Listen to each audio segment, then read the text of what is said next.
ঝটপট যদি কিছু খেতে মন চায় তাহলে এই রেসিপিটি তৈরি করে খেতে পারেন। বানানো যতটা ইজি, খেতেও অনেকটা মজাদার। আর 5 মিনিটেই এই নাস্তাটি তৈরি করে খেতে পারবেন, কোনো ঝামেলা নেই, ঝামেলাবিহীন নাস্তা।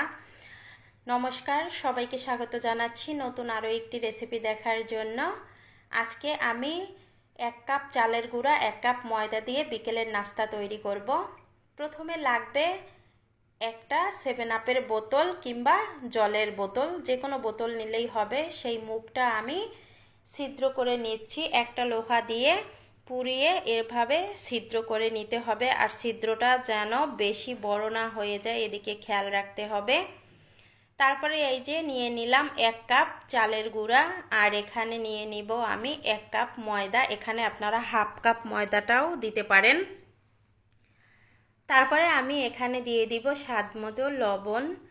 লবণটা দেওয়ার পরে এখানে দিয়ে দিব চিনি, মিষ্টিটা আপনাদের উপর ডিপেন্ড করে। তারপরে এখানে নর্মাল তাপমাত্রায় থাকা জল দিয়ে এগুলো একসঙ্গে মিশিয়ে নিতে হবে। এজন্য আমি একটা হ্যান্ড উইচ দিয়ে মিশিয়ে নিচ্ছি। আপনারা চাইলে হাত দিয়েও মেশাতে পারেন, এটা আপনাদের ইচ্ছে। এখন আমি আবারও একটু জল দিলাম। এরকম অল্প অল্প জল দিয়ে ভালোভাবে গুলিয়ে নিতে হবে, নয়তোবা বেশি পাতলা হয়ে গেলে কিন্তু পিঠাটা তৈরি করতে পারবেন না। এই দেখেন, আমি আবারও কিছুটা পরিমাণ জল দিয়েছি। জল দিয়ে আবারও মিশিয়ে নিব। আমি এখানে 3 বার জল ব্যবহার করেছি।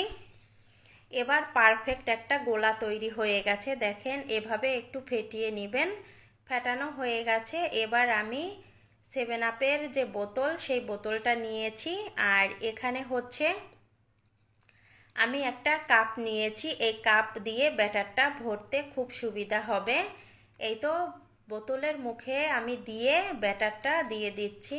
আর ব্যাটারটা দেওয়ার সঙ্গে সঙ্গে ভিতরে কিন্তু ঢুকে যাবে। আর একটা কথা বলি, যদি দেখেন পিঠাগুলো দিতে গিয়ে পাতলা হয়ে গেছে, তাহলে আবার পটে থেকে বের করে একটু ময়দা কিংবা চালের গুঁড়ো মিশিয়ে তারপর আবার তৈরি করে নেবেন। আমি চলে আসলাম তৈরি করার জন্য। প্যানে আমি কিন্তু তেল দেইনি, এমনিতেই প্যানের উপরে দিয়ে দিচ্ছি। এভাবে একটু চেপে চেপে দিয়ে দিবেন, এলোমেলোভাবে দিয়ে দিবেন, তাহলে কিন্তু সুন্দর শেপ চলে আসবে। আমি যেভাবে দিয়ে দিচ্ছি দেখতেই কিন্তু পাচ্ছেন, আমি এলোমেলোভাবে দিয়েছি। এলোমেলোভাবে দিয়ে 2 মিনিট অপেক্ষা করেছি। যখনই নিচ দিয়ে দেখবেন একটু লাল লাল চলে এসেছে, তখনই এগুলো পাটিসাপটা পিঠার মতো এক পাশ থেকে মুড়িয়ে অন্য পাশে নিয়ে যেতে হবে। দেখেন, সুন্দর একটা কালার চলে আসবে। এখানে একটা গুরুত্বপূর্ণ কথা আমি বলে রাখি, সেটা হচ্ছে এই নাস্তাটি কিন্তু যখন তৈরি করবেন তখন মচমচে থাকবে, আর পরে কিন্তু এটা একেবারে নরম হয়ে যাবে। তাই যখন খাবেন তখনের জন্যই শুধু তৈরি করবেন, তাহলে মচমচে খাবারটা খেতে পারবেন। যদি 1 ঘন্টা রেখে দেন তাহলেই দেখবেন যে এই খাবারটা কিন্তু নরম হয়ে গেছে। এজন্য আপনাদের পছন্দ অনুযায়ী যতটুকু পরিমাণে লাগবে, মানে যখন তৈরি করবেন তখনই খেয়ে নেবেন।